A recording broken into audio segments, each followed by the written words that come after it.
লৰিণজ্যোতি গগৈৰ দৰে মানুহে নিজকে অসমীয়া বুলি ক'বলৈ লাজ পাব লাগে। এই মন্তব্য মুখ্যমন্ত্ৰী ডক্টৰ হিমন্ত বিশ্ব শৰ্মাৰ।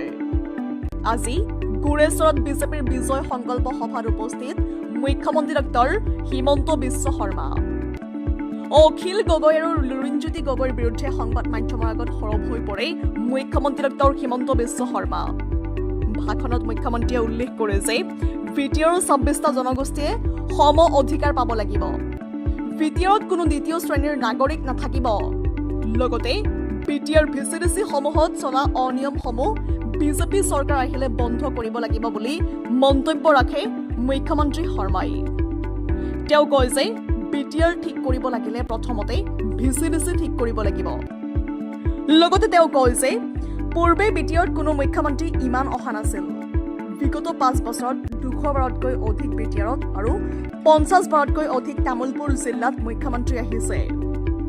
মুখ্যমন্ত্ৰীগৰাকীয়ে ঘোষণা কৰে যে যদিহে ব্যৱসায়ীসকলৰ আপত্তি নাথাকে অহা ডিচেম্বৰ মাহৰ ভিতৰত গুৰেশ্বৰত ফ্লাইঅভাৰ নিৰ্মাণৰ কাম আৰম্ভ হ'ব। ঝাৰখণ্ডৰ প্ৰাক্তন মুখ্যমন্ত্ৰীৰ টুইট সম্পৰ্কেও মন্তব্য আগবঢ়ায় মুখ্যমন্ত্ৰী শৰ্মাই। News desk report, time 24 north east.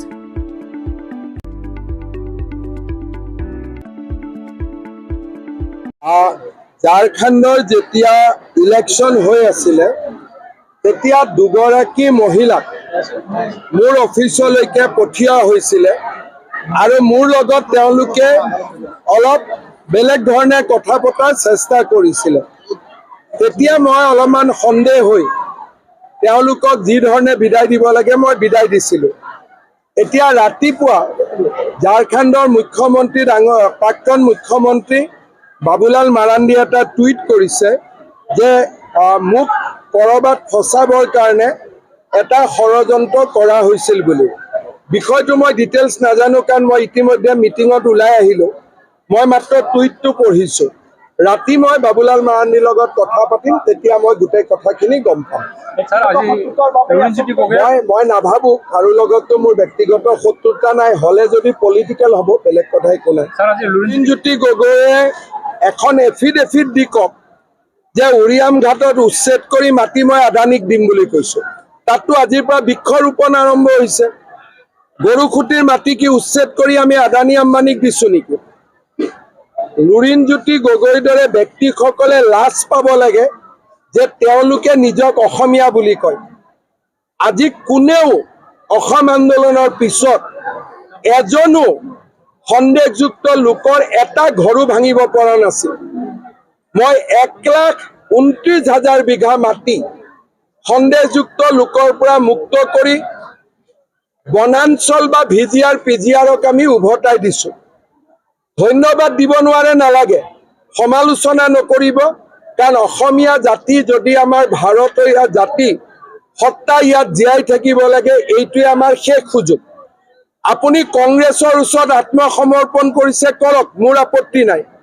কিন্তু জাতিটোৰ কাৰণে যি ভাল কাম হৈ আছে তাৰ মাজত নোসোমাব, ৰাইজৰ অভিশাপ পাব। চক গাঁও কৰ্তন আৰু অন্তৰ্ভুক্তি এনেকুৱা এটা ব্যৱস্থা, তাৰ ক্ৰিয়া আৰু প্ৰতিক্ৰিয়া দুয়োটাই থাকিব। সেইকাৰণে অলপ ভাবি চিন্তি লাহে লাহে সকলো কাম কৰিব লাগে। বহুত বেছি স্পীডত হৈ গ'লে আকৌ 4,000 মানুহৰ মৃত্যু হোৱা সেইখন ভিটিআৰলৈ যাতে আমি উভতি যাব নালাগে। অখিল গগৈ এইবাৰ ইলেকশ্যনত বেয়াকৈ হাৰি যাব। ৰাইজে একেবাৰে তেওঁ যাক গলত লৈ চুমা খাইছে ৰাইজে কেতিয়াও ক্ষমা নকৰে।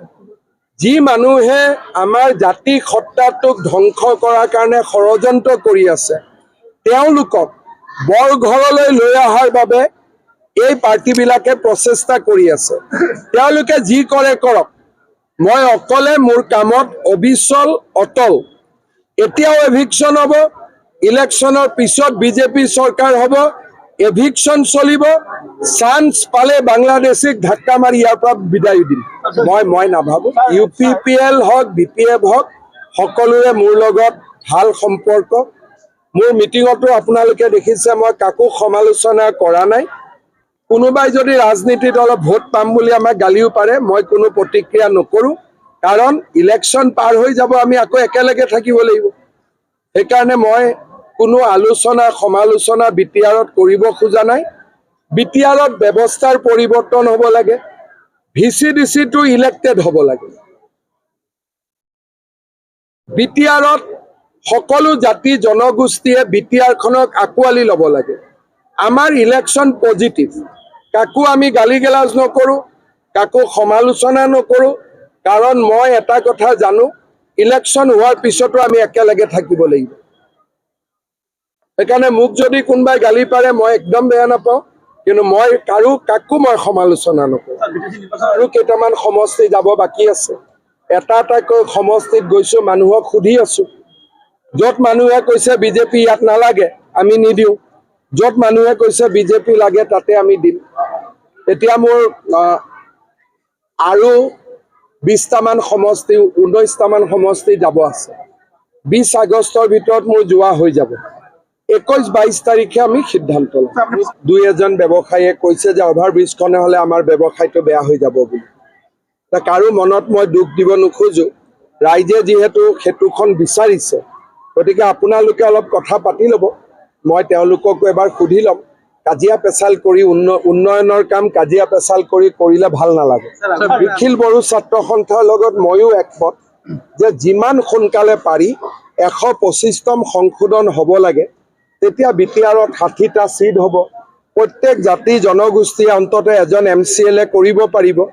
গতিকে মই নিখিল বড়ো ছাত্ৰ সন্থাৰ লগত মোৰ কোনো দ্বিমত নাই। তেওঁলোকৰ দাবীক মই সমৰ্থন কৰোঁ আৰু প্ৰয়োজন হ'লে গৃহমন্ত্ৰী ডাঙৰীয়াক মই আকৌ এবাৰ ক'ম যাতে অক্টোবৰৰ ভিতৰত বা এটা সময়সীমাৰ ভিতৰত যাতে 125তম সংশোধনীটো হ'ব পাৰে। আমি শৰণীয়া কছাৰীক জনজাতীয় হিচাপে গ্ৰহণ কৰিবলৈ ইতিমধ্যে আমি কাগজ পঠাইছোঁ। DNA চেম্পলিং আদিও আমি পঠাইছোঁ যে বড়ো আৰু শৰণীয়া কছাৰী অতীজতে একে আছিল, যিটো DNA প্ৰফাইল বুলি কয়। DNA প্ৰফাইলিঙো আমি কৰি পঠাইছোঁ। গতিকে মই ভাবোঁ যে অলপ সময় লাগে, সংবিধান সংশোধন কৰি নামটো সোমাব লাগে, কিন্তু আমি কৰি দিব পাৰিম।